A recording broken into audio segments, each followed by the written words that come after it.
Friends, मैं मुर्तज़ा आज मैं आपको बताने आया हूँ कि कंट्रीब्यूशन ऑफ चाइना चाइना का क्या क्या कंट्रीब्यूशन है। जो आज हम मॉडर्न टाइम में जो भी कुछ देख रहे हैं, तो इनमें से क्या क्या ऐसी चीजें हैं जिनको चाइना ने दिया है दुनिया को। चाइना चाइनीज सिविलाइजेशन इस वर्ल्ड के ओल्डेस्ट सिविलाइजेशन में से एक है। जैसे Indus valley civilisation, Mesopotamian, Egyptian, इन सब के तरह वो भी ओल्डेस्ट सिविलाइजेशन में से एक है।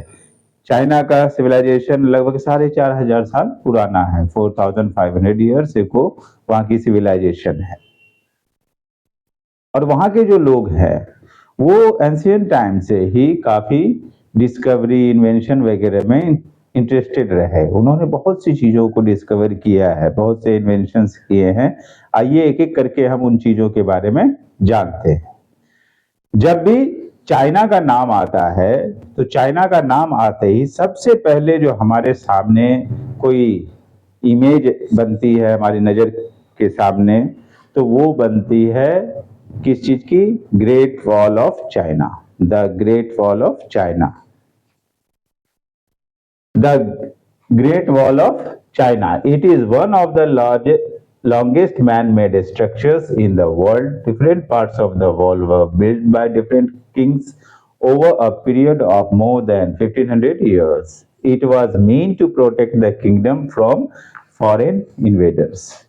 इस वॉल को एक ने नहीं 1500 साल से ज्यादा लगे हैं इसे बनाने में। 1500 ईयर्स से ज्यादा समय लगा है। और इस पीरियड में कितने सारे किंग्स आए और गए, सबने अलग अलग पार्ट को बनाया है। इसे बनाने के पीछे सिर्फ एक ही ऑब्जेक्टिव था, वो फॉरेन इन्वेडर से चाइना को प्रोटेक्ट करना। और इसे बनाने के लिए किन किन लोगों का यूज किया गया था? उस समय के जो उनके प्रिजनर्स थे, युद्धबंदी, सोल्जर्स, फार्मर्स, इन सब का यूज किया गया। और इसे बनाया गया है, स्टोन्स वगैरह का यूज किया गया है, साथ में राइस तक का यूज किया गया है और ये फिर बनाया गया है। आज ये दुनिया के सबसे बड़े स्ट्रक्चर्स में से एक माना जाता है। आइए अब ये जानते हैं कि इसके अलावा उन्होंने और क्या क्या चीज दिया है दुनिया को। The Chinese civilization started about 4,500 years ago. It is one of the oldest civilization, along with the Egypt, Mesopotamia, and Indus Valley civilization. The ancient Chinese had a good knowledge of science and arts. सबसे पहले बात करते हैं gun powder and fireworks की। ये एक accidentally discovery हुआ है। ये इसके बारे में पहले से ये जानते नहीं थे कि इसके अंदर ये खूबी है, लेकिन एक एक्सीडेंट से इसका पता चला। ऐसा माना जाता है कि चाइना में एक कुक उस समय इस्तेमाल होने वाले मटेरियल्स को का एक मिक्सचर तैयार कर रहा था। किसी वजह से उस मिक्सचर में आग पकड़ लेती है और वो एक्सप्लोड हो जाता है। और इस तरह से उन्होंने फायरवर्क का इन्वेंशन किया और हर फेस्टिवल वगैरह में वो फायरवर्क्स का यूज करते थे। ऐसा वो मानते थे कि सेलिब्रेशन तो हो ही रहा है, साथ ही एविल स्पिरिट भी इससे दूर भागते हैं। बाद में चलकर इसी गन पाउडर का यूज करके कई और चीजें बनाई गई, गन बनाए गए, उसके बाद कैनन, तोप बनाए गए और आज तो हम इसके कई फॉर्म देखते हैं।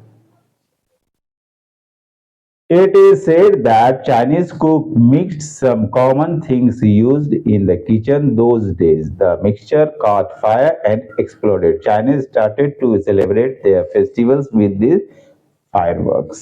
और आज हमारे यहाँ कोई दिवाली के फेस्टिवल को तो छोड़ दीजिए, शादी ब्याह हो, बर्थडे हो, कोई भी ऐसा खास अवसर होता है तो वहां पे लोग फायरवर्क्स जरूर यूज करते हैं। और इसकी शुरुआत हुई है चाइना से। Number 2, silk. Chinese were the first who discovered silk and made clothes from it. It is believed that the silk was discovered by a Chinese queen.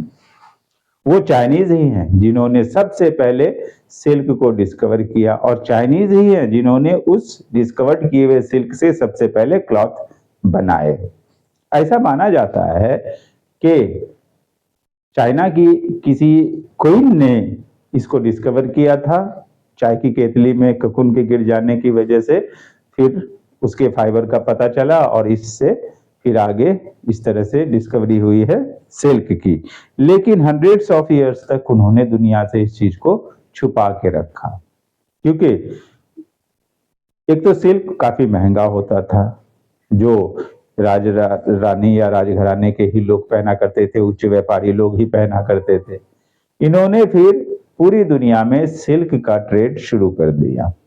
उस काम को करने के लिए इन्हें यूरोप, अफ्रीका, एशिया के अदर पार्ट्स, इंडिया या कहीं और जाना था। उसके लिए इन्होंने जो रोड्स ढूंढे उसी को नाम दिया गया है सिल्क रोड। आज भी वो सिल्क रोड के नाम से जाना जाता है। तो सिल्क का भी डिस्कवरी इन्होंने ही किया है, चाइनीज लोगों ने। इसके बाद बारी आती है पेपर की।